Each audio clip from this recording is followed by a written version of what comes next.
Okay, so this video is for cryptocurrency savvy people, programmers, anybody who is familiar with op return codes.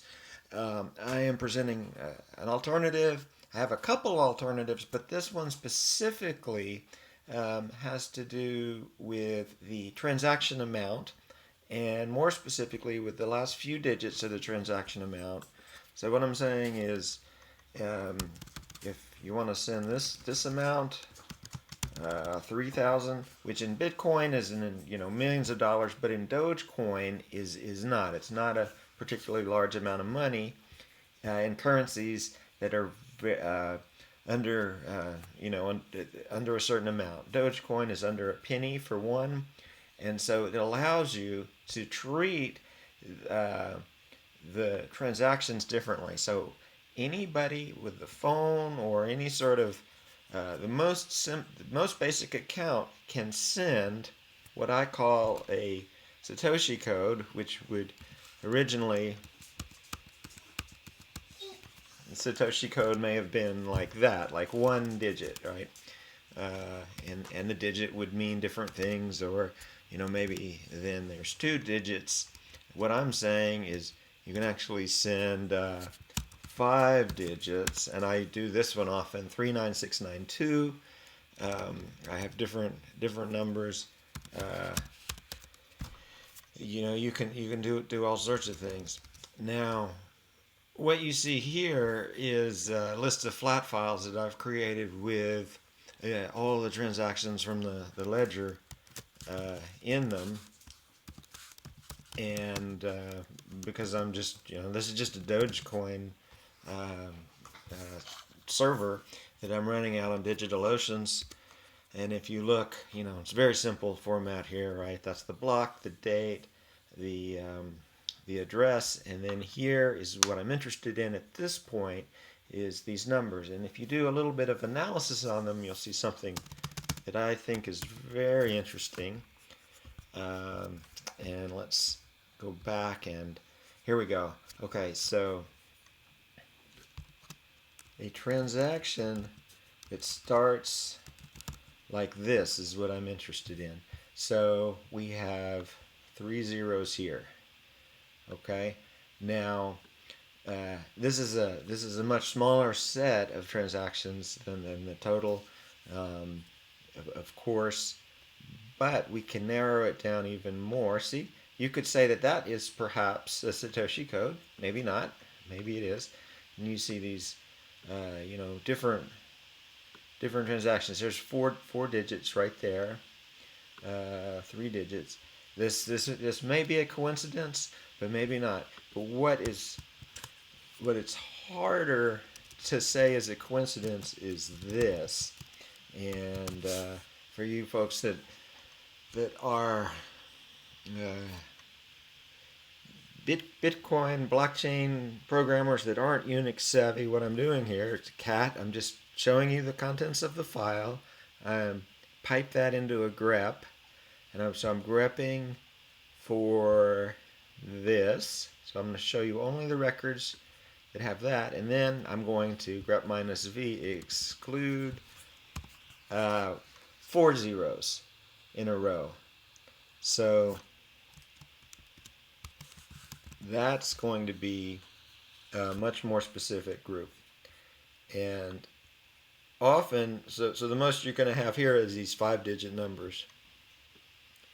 And the five-digit number can be a light hash, not really a hash, but a checksum. You can use checksums for that, and that's what I um, argue for doing that. And you tie the checksum to a meaning in various ways. And again, anybody can send this from their phone, which frees up the user. So it's not that this can't be coded better with return codes, but the fact that anybody can do this takes the burden off of the programmer, just like proof of work takes the burden off of the bank to be the gatekeeper of internet transactions. So because the blockchain transaction can go through and can't be reversed. The the the bank, the bank can't say, well, gosh, in doing know your customer and anti fraud, anti money laundering, we're going to not deal with you. Because as it says in the original white paper that Satoshi Nakamoto wrote, that's the whole point. The whole point is that these casual small transactions are not possible. So in this world now, I'm saying that small casual transactions are possible, and by using these codes, you can um, you can put in a way to describe the system without the help of a website, without the help of programmers.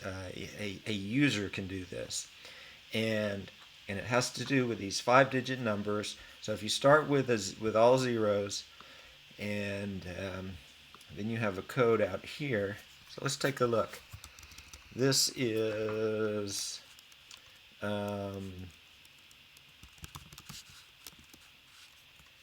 okay. So you see 6,000, just over 6,000 records that meet this criteria. So let's see what percentage of the total that is.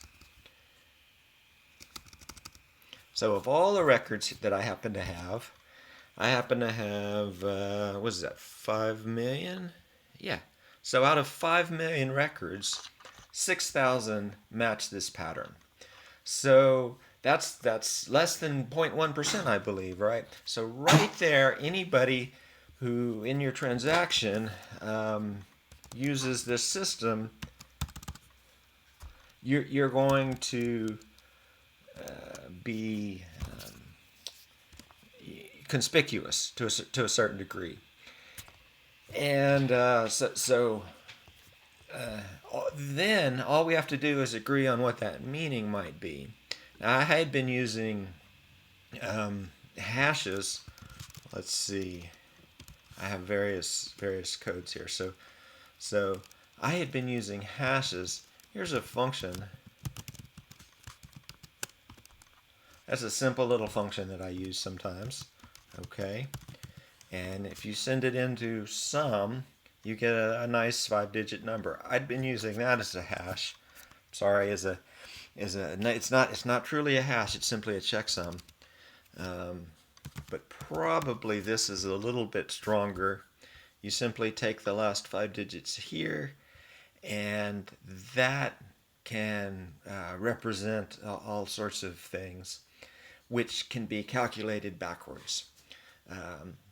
And there's other ways to do that, and even keep that information on the ledger. You can keep it on the ledger as opt return codes, or I would argue, again, because there's a cost involved in that. I would argue that you could use these codes, but have an obviously unspendable function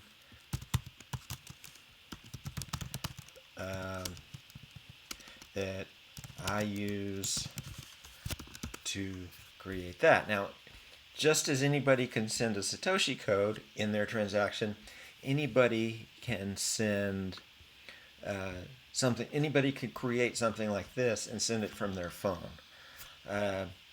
It's not very difficult programmatically to figure that out. I host this out on a website, this unspendable function. It's pretty trivial. And you could do something like that and say, okay, 92803 means this. That's sort of how it works. That's the basics of it. But the point of this video is not to really talk about this as much, which is also not opt return codes, but to talk about the mathematical fact that this is very rare, and so if you send that, then you are you're putting into the ledger something which I could find, I could see, I could sit here and say, I wonder what DXQ is up to. Perhaps they're telling me something. Perhaps I could then look for opt return codes, looked for codes like this. But the key is right here. Three, because again, this happens very less than 1% of the time in the transactions which I just showed you. This happens 3 zeros, not zero. Okay, this happens much more often. Might be a Satoshi code, but these longer, and I think 5 is the magic number. 6 and 7, could also work, but that is that's my initial premise, and I think that there's a lot of value in that. There's a lot of discussion, and again, it's important to understand that this takes the burden off of the programmer, because with this system, with these two systems, anybody with a smartphone can send the signals out, and then you're then interpreting what somebody else has done. You are not assisting them. So if someone does something, if someone is using this for money laundering or for some sort of evil purpose, then then it's on them. It's not on you. And I think this is somewhere where we have stalled. It just, like, again, just as Satoshi writes in the original white paper, um, uh, you don't want these gatekeepers, and this gets around the gatekeepers. So thanks. I'd love to hear your comments about this, and thanks.